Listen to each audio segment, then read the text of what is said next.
Assalamualaikum warahmatullahi wabarakatuh.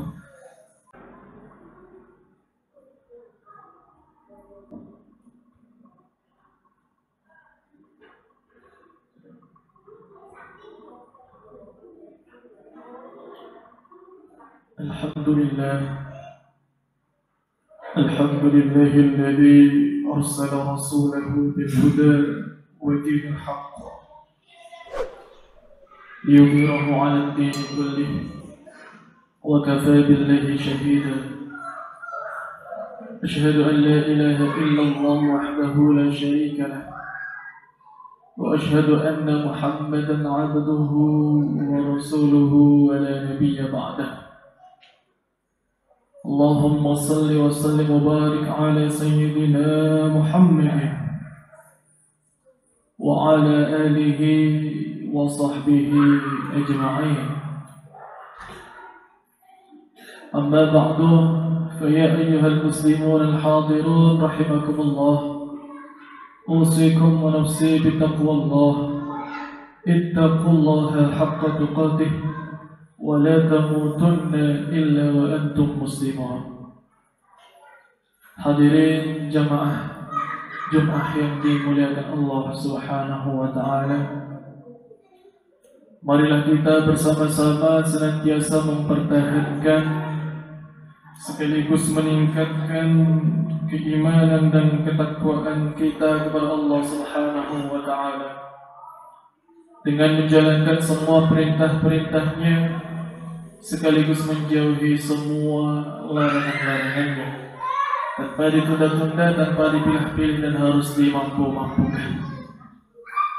Jamaah yang dimuliakan Allah Subhanahu wa taala, alhamdulillah, puji syukur kepada Allah, kita masih diberi kesehatan hingga detik ini kita bisa melaksanakan ibadah salat Jumat bersama.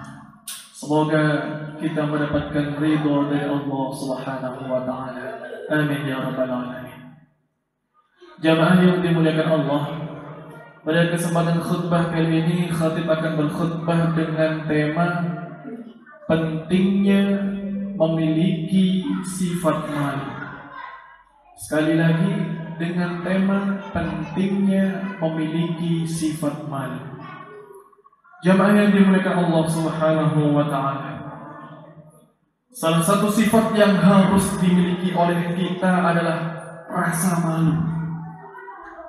Sifat malu yang kita miliki ini akan mendatangkan rahmat dari Allah Subhanahu wa taala. Tentunya sifat malu atau rasa malu di sini bukanlah malu untuk berbuat baik, bukan pula malu bertanya ketika sesat di jalan, bukan juga malu untuk bersedekah kepada fakir miskin, juga bukan malunya seorang murid yang enggan bertanya kepada gurunya di kelas saat ia tidak paham atau tidak mengetahui. Akan tetapi malu yang dimaksud di sini adalah malu untuk berbuat yang tidak baik, malu untuk berbuat maksiat, malu melakukan hal-hal yang tidak layak untuk dilakukan. Jamaah yang dimuliakan Allah Subhanahu wa taala, khatib mengajak sedikit memutar ingatan kita ke belakang. Kurang lebih hampir 1 bulan yang lalu,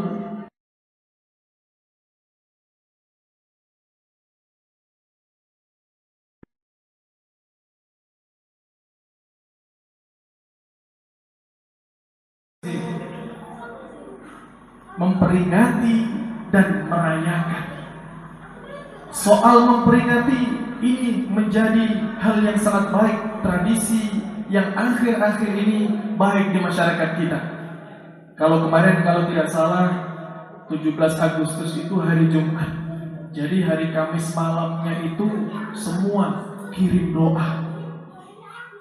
Kalau bahasa orang di desa itu megengan, kirim doa kepada pahlawan-pahlawan yang sudah gugur, kirim doa kepada ulama, kepada tokoh masyarakat yang telah gugur,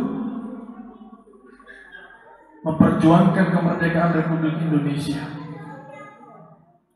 Nah, pada hari hanya atau setelahnya, pada tanggal 17 Agustus dan setelahnya, bahkan mungkin beberapa minggu kemarin masih ada yang tetap merayakan, masih merayakan.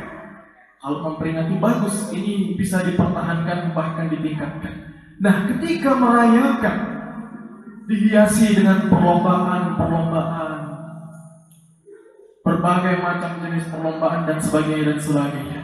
Akan tetapi khatib sedikit menggarisbawahi di akhir-akhir tahun ini, beberapa tahun ke belakang, kita ini tidak memungkiri memang hidup sudah di era digital, jadi seluruh informasi seluruh dunia kita pasti dapatkan.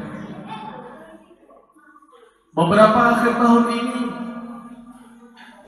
seperti rasanya sifat malu ini atau rasa malu ini sedikit terkikis dari pribadi manusia. Bisa kita lihat tiba-tiba scroll video entah di Instagram, entah di Facebook, muncul video-video perlombaan-perlombaan. Ada satu perlombaan yang menurut khatib kurang layak untuk dipertontonkan. Misalnya lomba joget, itu ada lomba joget yang dilakukan oleh dua orang, laki dan perempuan. Di tengahnya ada balonnya. Posisinya itu macam-macam. Sampai akhir ini lebih parah lagi, untuk meletuskan balon tersebut bahkan posisi tidur atau posisi rebahan. Ini kalau dipikir-pikir rasa malunya bagaimana? Kalau ada yang merespon, Ustaz, itu kan suami istri tak apa-apa. Walaupun suami istri, ini sangat tidak layak untuk dipertontonkan. Akhirnya apa? Karena menjadi viral, justru hal-hal seperti ini menjadi viral, diikuti di berbagai daerah. Wah, ini lagi viral. Akhirnya panitia lombanya mengadakan lomba-lomba yang sedemikian. Na'udzubillah. Jamaah yang dimuliakan Allah Subhanahu wa Ta'ala, ini sebenarnya sudah mulai hilang rasa malunya. Tidak perlu melakukan hal-hal yang seperti ini. Bisa kita bayangkan, kita itu pada waktu itu, pada kasusnya adalah merayakan hari ulang tahun Republik Indonesia, diisi dengan lomba-lomba yang seperti itu. Bisa kita bayangkan bagaimana beliau-beliau yang sudah gugur, bertumpah darah, melihat republiknya sudah merdeka memang, tapi sayang sekali dirayakan dengan hal-hal yang mungkin akan membuat beliau-beliau bersedih, bahkan menangis. Ini bukan soal pada lomba itu saja, tapi lebih juga kepada pribadi kita masing-masing. Jangan sampai kita ini hilang rasa malu, hilang sifat malu di dalam diri kita. Tapi malu yang dimaksud seperti yang khatib jelaskan di atas tadi adalah kita harus punya rasa malu berbuat maksiat. Kita harus punya rasa malu berbuat untuk hal-hal yang tidak seharusnya dilakukan. Sebab jemaah yang dimuliakan Allah Subhanahu wa Ta'ala, untuk orang-orang yang sudah hilang rasa malunya ini mendapat sindiran keras dari baginda Nabi Sallallahu Alaihi Wasallam. Hal ini diriwayatkan oleh Bukhari an Abi Mas'ud Uqbah ibn Umar al-Ansari al-Badri radhiyallahu anhu, qala Rasulullah sallallahu alaihi wasallam, inna mimma adraka an-nas min kalam an-nubuwwah al-ula idza lam tastahi fasna' ma syi'ta. Rawahul Bukhari. Jadi jamaah yang dimuliakan Allah Subhanahu wa Ta'ala, untuk orang-orang yang tidak memiliki rasa malu atau hilang rasa malunya ini, mendapat sindiran keras dari Nabi. Kata Nabi, idza lam tastahi fasna' ma syi'ta. Jadi kata Nabi, kalau kamu nggak punya malu, maka berbuatlah sesukamu. Rawahul Bukhari. Jemaah yang dimuliakan Allah Subhanahu wa Ta'ala, dalam hadis tersebut terlihat bahwa Rasulullah SAW memerintahkan umatnya untuk memiliki rasa malu. Beliau memberi sindiran kepada orang-orang yang sudah tidak memiliki rasa malu dalam berbuat keburukan dengan kata berbuatlah sesukamu. Jadi kata-kata ini seolah perintah, tapi sebenarnya sindiran yang sangat keras dari Rasul SAW. Meskipun kata tersebut seolah-olah memberikan kebebasan, namun sungguh perlu diketahui bahwa kata-kata tersebut merupakan bentuk tidak pedulian Nabi SAW kepada orang-orang yang tidak punya rasa malu. Jamaah yang dimuliakan Allah, siksaan apa yang paling berat daripada tidak dipedulikan oleh Nabi SAW? Jadi Nabi memberikan sindiran keras kepada orang-orang yang hilang rasa malunya. Fasna' ma syi'ta, lakukan sesukamu. Jemaah yang dimuliakan Allah Subhanahu wa ta'ala, di samping itu sifat malu juga merupakan tanda dari keimanan seorang muslim. Apabila sifat malu sudah tidak ada dalam diri seorang muslim, maka imannya perlu dipertanyakan oleh dirinya sendiri. Hal ini sebagaimana ditegaskan oleh Nabi SAW dalam hadis yang diriwayatkan oleh Al-Hakim, al-haya'u wal imanu qurina jami'an, fa idza rufi'a ahaduhuma rufi'a al-akhar. Malu dan iman senantiasa bersama. Apabila salah satunya dicabut, maka hilanglah yang lainnya. Lantas mengapa iman dan rasa malu menjadi satu kesatuan yang saling terikat satu sama lain? Hal itu karena malu ini menjadi perisai, menjadi tebeng bagi seorang muslim yang tumbuh karena adanya rasa diawasi oleh Allah Subhanahu wa ta'ala di setiap waktunya. Sehingga segala tindakannya tidak sembrono. Kalau kita memiliki rasa malu, lebih-lebih malu kepada Allah Subhanahu wa ta'ala, ini akan membentengi diri kita dari perilaku yang sembrono. Pasti kita akan malu apabila bermaksiat kepada Allah.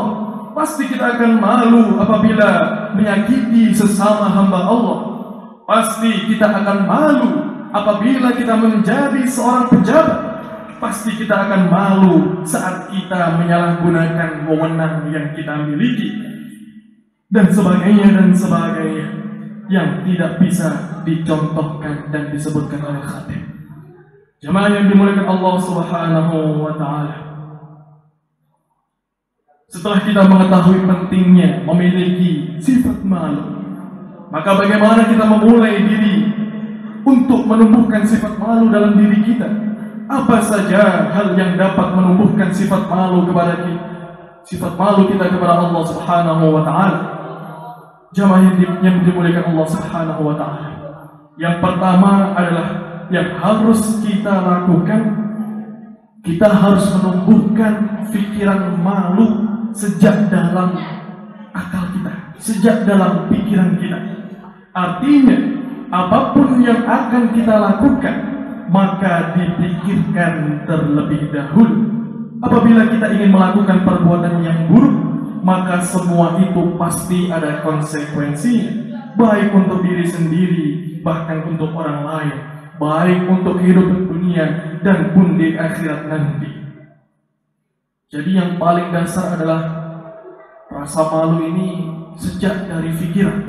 Sebelum bertindak harus difikirkan terlebih dahulu. Kemudian yang kedua, kita harus menjaga setiap asupan yang masuk ke dalam tubuh kita. Jangan sampai kita dimasuki oleh makanan-makanan yang bersumber dari pekerjaan atau aktivitas yang haram, sebab nanti akan menjadi darah yang mengalir dalam tubuh kita. Bagaimana mungkin kita beribadah kepada Allah sedangkan di dalam darah kita mengalir sesuatu yang haram? Kemudian yang ketiga adalah selalu berusaha mengingat kematian. Sebab dengan mengingat kematian dan memahami bahwa kematian dapat datang setiap saat, maka akan menumbuhkan sifat malu akan berbuat keburukan dan dosa.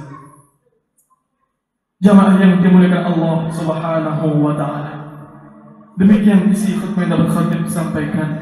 Semoga ada guna dan manfaatnya. Mari bersama-sama kita tanamkan. Kalau rasa malu mulai mengikis, mulai terkikis dalam diri kita, kita pulihkan kembali. Kita harus malu, malu kepada Allah, malu kepada sesama. Ini harus kita tumbuhkan, dalam diri kita, dalam keluarga kita. Kita yang punya tanggung jawab kepada diri kita dan keluarga kita. Aqulu qawli hadha wa astaghfirullahal azim li wa lakum fastaghfiruhu innahu huwal ghafurur rahim.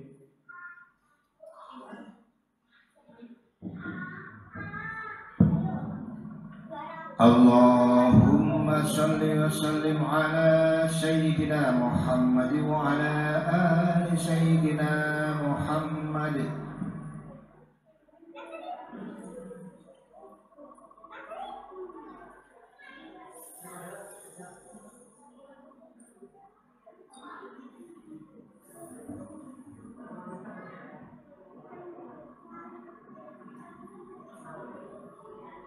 الحمد لله الذي هدانا لهذا وما كنا لنهتدي لولا أن هدانا الله. أشهد أن لا إله إلا الله وحده لا شريك له، وأشهد أن محمدا عبده ورسوله المبعوث رحمة للعالمين. اللهم صل وسلم وبارك على سيدنا محمد وعلى آله وأصحابه وكل عبد إلى طاعة الله مجاهدين. فيا أيها المصلحون رحمكم الله، أوصيكم وإياي بتقوى الله. اتقوا الله ما استطعتم وسارعوا إلى مغفرة رب العالمين. واعلموا أن الله أمركم بأمر بدأ فيه بنفسه وثنى بملائكته وأيها بالمؤمنين من عباده. فقال عز وجل في كتابه الكريم: إن الله وملائكته يصلون على النبي يا أيها الذين آمنوا صلوا عليه وسلموا تسليما. اللهم صل على سيدنا محمد. اللهم صل على ملائكتك المقربين وأنبيائك والمرسلين وأهل طاعتك أجمعين، واجعلنا منهم برحمتك يا أرحم الراحمين. اللهم اغفر للمؤمنين والمؤمنات والمسلمين والمسلمات الأحياء منهم والأموات، إنك سميع قريب مجيب الدعوات. اللهم أنقذ أحوال المسلمين والصحة في كل مكان. اللهم اختم لنا بخير واجعل عاقب أمورنا إلى الخير. اللهم ارزقنا الاستقامة على الأعمال الصالحة يا حنان يا منان. ربنا تقبل منا إنك أنت السميع العليم، وتب علينا إنك أنت التواب الرحيم. والحمد لله رب العالمين. عباد الله، إن الله يأمركم بالعدل والإحسان وإيتاء ذي القربى وينهى عن الفحشاء والمنكر والبغي يعظكم لعلكم تذكرون. فاذكروا الله العظيم يذكركم واشكروه على نعمه يزدكم واسألوه من فضله يعطيكم ولذكر الله أكبر.